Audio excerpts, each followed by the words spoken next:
Hello friends, welcome to my YouTube channel. आज का ये वीडियो रिक्वेस्टेड वीडियो है, सो मेरे वीडियो पर बने रहिएगा।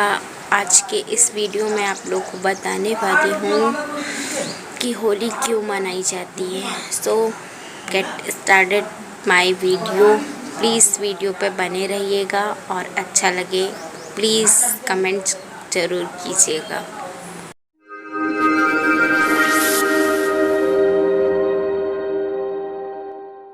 होली क्यों मनाई जाती है, इसके पीछे 95% लोगों को बस पता है कि होली क्यों मनाई जाती है और 75% लोग ऐसे हैं जिनको नहीं पता होता कि होली क्यों मनाई जाती है। तो इस वीडियो में आप सभी लोग को मैं यह बताने वाली हूँ कि होली हमारी पारंपरिक त्यौहार में हिंदू धर्म के अनुसार होली क्यों मनाई जाती है और किस लिए और कैसे खेला जाता है। सो मैं स्टार्ट करती हूँ वीडियो। आप लोग इस वीडियो पर बने रहिएगा। होली के पीछे जो कहानी है वो प्रहलाद और हिरण्यकश्यप की है। हिरण्यकश्यप प्रहलाद के पिता होते हैं और हिरण्यकश्यप घोर तपस्या कर ब्रह्मा जी को प्रसन्न कर ब्रह्मा जी से वर में मांगता है कि ना मैं थल में मरूं, ना जल में मरूं, ना आकाश में मरूं, ना पृथ्वी पर मरूं, ना ही नदी पे मरूं, ना तालाब में मरूं, ना मेरी मृत्यु अस्त्र से हो, ना शस्त्र से हो, ना नर से मरूं, ना नारी से मरूं और ना ही किसी जीव के हाथों मेरी मृत्यु हो।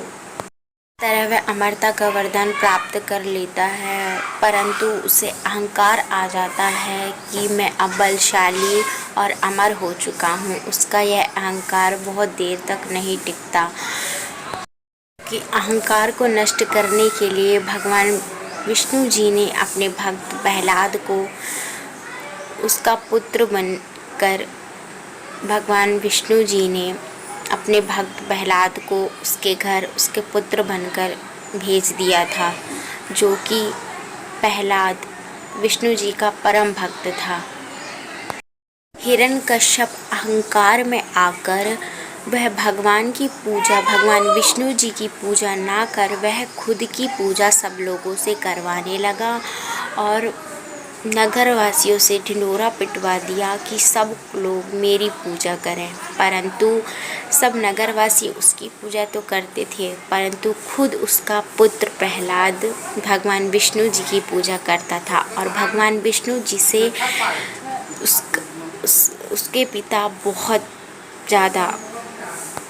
कश्यप बहुत ज़्यादा क्रोध होता था। भगवान विष्णु का नाम सुनते ही प्रहलाद जी भगवान विष्णु जी की भक्ति में ऐसे लीन रहते थे मानो उनके सिवा इस जगत पे कोई है ही नहीं।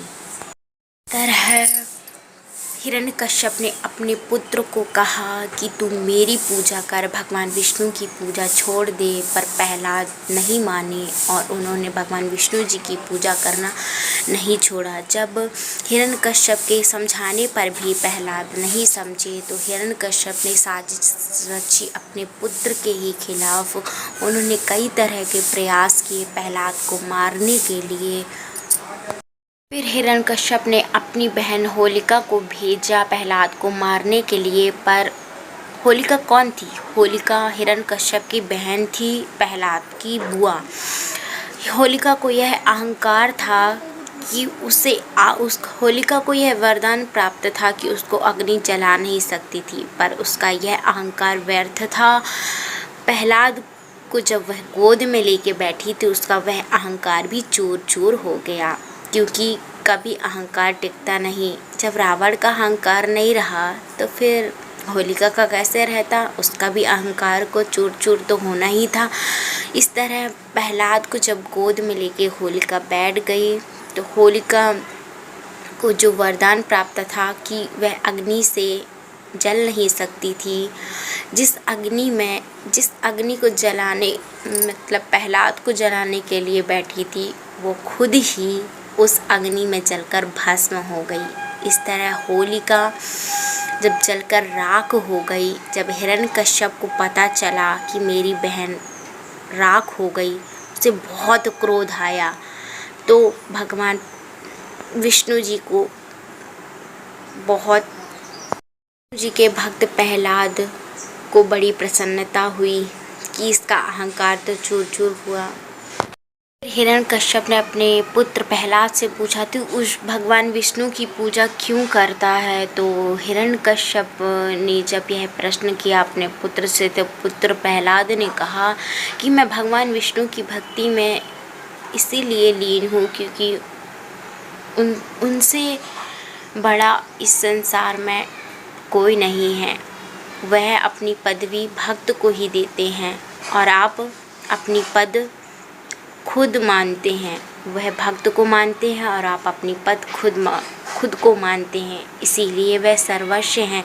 इसीलिए सब कोई भगवान विष्णु को ही पूजता है, आपको नहीं। आपको अहंकार है इस बात का कि मैं भगवान हूँ, पर आप भगवान नहीं हैं, आप एक राक्षस हैं। राक्षस जब प्रहलाद की ऐसी बातें सुनकर हिरण्यकश्यप को बहुत क्रोध आया। तब हिरण्यकश्यप प्रहलाद से कहते हैं कि तेरा भगवान अगर हर जगह है तो बता कहाँ कहाँ है तेरा भगवान। तो भक्त प्रहलाद कहते हैं कि मेरे भगवान तो हर जगह है, आप जहाँ जहाँ नज़र फेरेंगे वहाँ वहाँ मेरे भगवान उस जगह प्रकट हो जाएंगे। तो हिरण्यकश्यप कहता है कि तेरा भक्त इस खम्भे में भी है। तो भक्त प्रहलाद कहते हैं कि हाँ, आप इस खम्भे में को चाहे तोड़वा के देख लीजिए। तो हिरण्यकश्यप अपने सैनिकों से कहकर उस खम्भे को तोड़वाते हैं। तो भक्त की लाज रखने के लिए भक्तवत्सल से विष्णु भगवान जी खुद स्वयं वहाँ नरसिंह अवतार लेकर उस खम्भे को फाड़ कर प्रकट हो जाते हैं। जैसे ही वह खम्भा गिरता है वहाँ से भगवान विष्णु जी प्रकट हो जाते हैं। इस तरह भगवान विष्णु जी ने हिरण्यकश्यप का वध अपने नाखूनों द्वारा किया और यहाँ पर प्रहलाद की सच्ची प्रीति को देख भगवान विष्णु जी ने उसे गले से लगा लिया और अपनी गोद में बिठाकर उसे खूब चूमा और खूब ढेर सारा प्रेम किया।